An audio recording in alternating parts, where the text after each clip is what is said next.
What's up, Eagles Nation? What's going on, NFL world? How you doing, division rivals? This is Steven Hyder, Gate City Sports Channel. Sports Channel where the cerebral NFL fan comes for about 10 minutes of daily content. What's good, everybody? So today's topic, I want to start getting us geared towards the, regular season, guys. Getting to some more of the analytical-based stuff. And today I want to talk about personnel frequency groupings. Put another way, guys, I want to talk about the type of formations we may or may not see Nick Sirianni run. And the way I'm going to do that is by utilizing Sharps football stats to kind of go over I'm going to go over the season, week 1, and in week 4, because I want to look at it in different sample sizes, right? So I want to look at it brushing over the entire season. I want to look at it in terms of the quarter of a season, then look at it as a one-game sample size week 1. And then talk about what we saw last year compared to what we saw with Frank Wright and Nick Sirianni, and then we can have a different conversation towards the end of the video. So let's just start with this season. And I want to dispel a few myths I've heard. And I'm pretty sure the people who said these things, they just weren't aware of what they were saying. They knew that these supposed teams they were naming weren't traditional 11-based offenses, but there was a couple of false assumptions made. The first one is that Minnesota was the dominant 12-man personnel team last year. That's nonsense. That's not true. It was a two-way tie for first place between Philadelphia and Tennessee. I would give the nod to Tennessee, even though the percentages came out the same, because they played more plays on the season. They had more snaps run from 12-man personnel.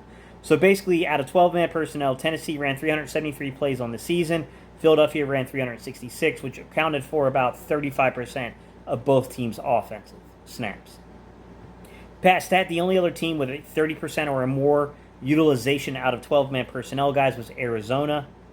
And then you had a grouping of about 6 teams with 25% or more snaps taken from 12-man personnel. So that included the Rams, the Texans, the Dolphins, the Cleveland Browns, the Giants, and the Seattle Seahawks, guys. 9 teams ran 25% or more of their snaps out of 12-man personnel. Now, what I will get into is where were some of these guys getting the stats about Minnesota and like, why were they confused? Minnesota was one of the predominant two-back sets team. It still wasn't number one, even in that category.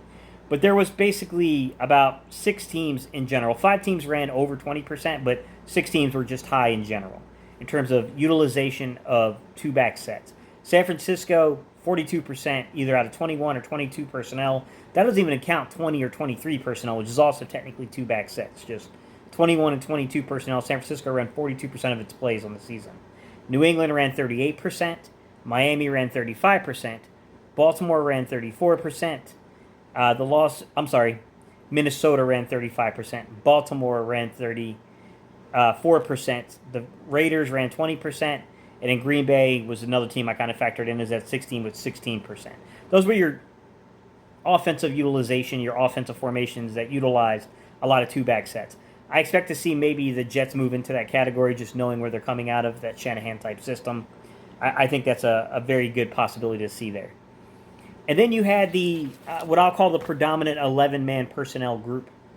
So that includes Cincinnati at 76%, Pittsburgh at 75%, Jacksonville at 73%, Kansas City at 73%, the Jets at 72%, Buffalo at 71%, Dallas at 71%, the Chargers at 71%. And then those are the only teams above 70%. Then you got Indianapolis, who was at 69%. We're splitting hairs at 1%, guys. And then Washington was 67%. When you break that down, that's 5, 6, 7, 8. That's your 10 most, the top 10 teams in terms of running of 11-man personnel. I will say Washington is complex because starting with Washington, you get more what I would call diverse formation sets. So Washington was still 11-man dominant at 67%. But it also ran like 12% out of two-back sets, and then multiple tight ends about 21%. So whether that was 12-man, 13-man, etc., more than one tight end on the field. Washington gave you a lot of varied looks. And then when you get past that, guys, you have teams like Atlanta, Carolina, New Orleans, the NFC South, very multiple in its look, although I think all of them were under 50% utilization in 11-man. And then you also had teams like Denver and Detroit, which were also multiple in formation, so they weren't very... Still, I think Denver and Detroit was still technically dominant when you come to basically factoring in 11-man personnel guys, but at the same time, they were multiple, right? 2 back sets, tight end sets, stuff like that, multiple tight end sets.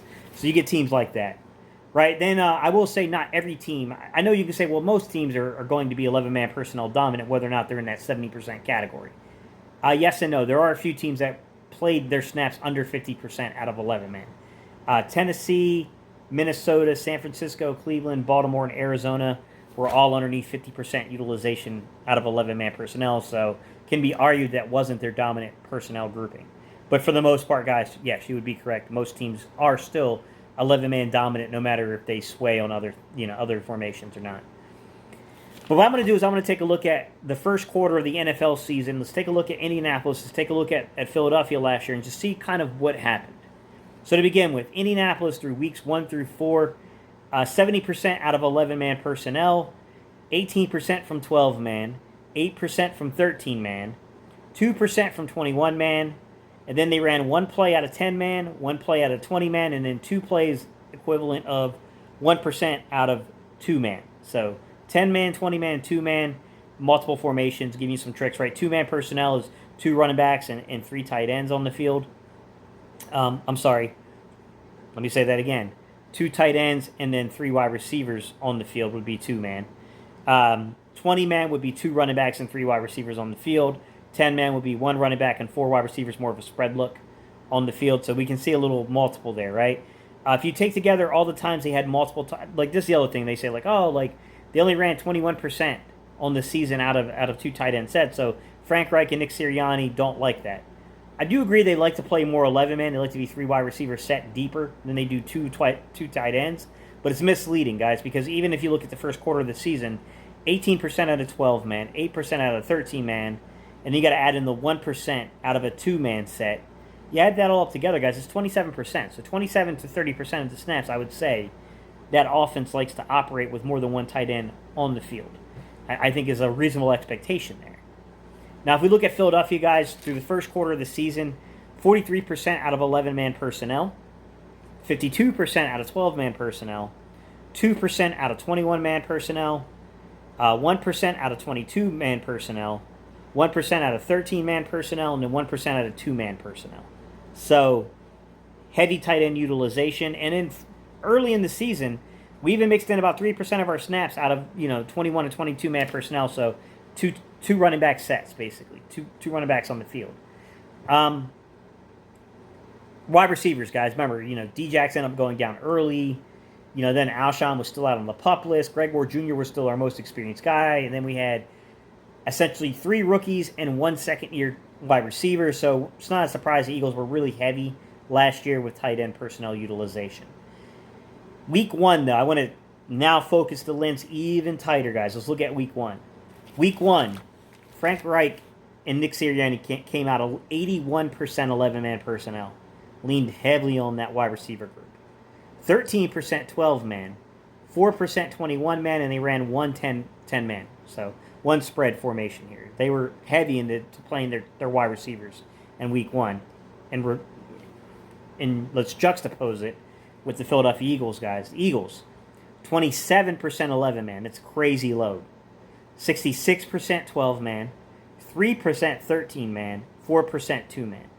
So we can see the Eagles took 73% of their snaps with more than 1 tight end on the field, and only 27% of their snaps with 3 wide receivers or more on the field. Indication to me that I don't think that this is going to happen again. But I do think that if we look around the league and we look at some of the reporting where they say the Eagles are probably still going to be dominant tight end formation, 12-man in particular, I think there is merit to that, right? I don't think it's going to be to the extreme we saw in Week 1, where it was only 27% of snaps with more than with 3 wide receivers or more on the field, while 73% of our snaps were taken with more than 1 tight end on the field. I definitely think you're going to see more of maybe a 50-50 mix here, guys, but I don't think it's going to go to that extreme personally. But I don't know, guys. It's going to be interesting because I do think Nick Sirianni is going to try to get looks. I think he's going to try to do things with the running backs. I do think he's going to try to find some matchups with the with tight ends. I wouldn't be shocked to see maybe a play or two where you're into something like a 2-man personnel with 2 tight ends and 3 wide receivers on the field, right?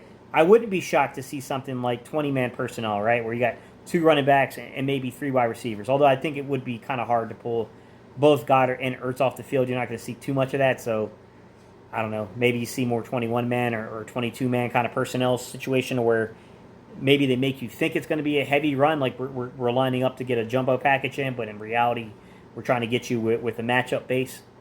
So it'll be interesting, guys. I mean, I just wanted to bring these numbers to you, let you know what it is. Once again, guys, if you want to look at 2 back sets, who were the league leaders in the NFL last year, it was San Fran, New England, Minnesota, Baltimore, Las Vegas Raiders, Green Bay, and I think you could even include a team like Washington at 12% in that group of 7 teams, right? Who were your tight end dominant teams last year? It was Philly, Tennessee, Arizona, the Rams, the Texans, the Dolphins, the Browns, the Giants, and the Seahawks.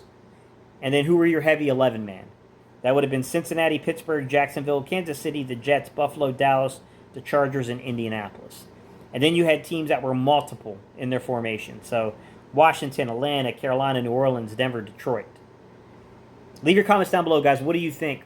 What are your guesstimates here? What do you think between... I think the big numbers here are 11-man and 12-man. How often do you think that's going to get played? And what trick formations... It's not really a trick formation, but what varied formations do you expect to see, right? Like, you expect to see some 2-back sets, 21 and 22-man, right? Do you expect to see maybe a spread, like something like a 10-man, or even a 0 personnel, 5 wide receiver, empty backfield stuff?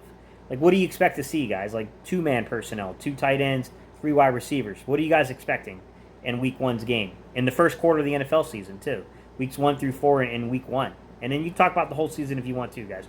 All right, y'all. I appreciate y'all's time and attention. I'll catch y'all on the next video.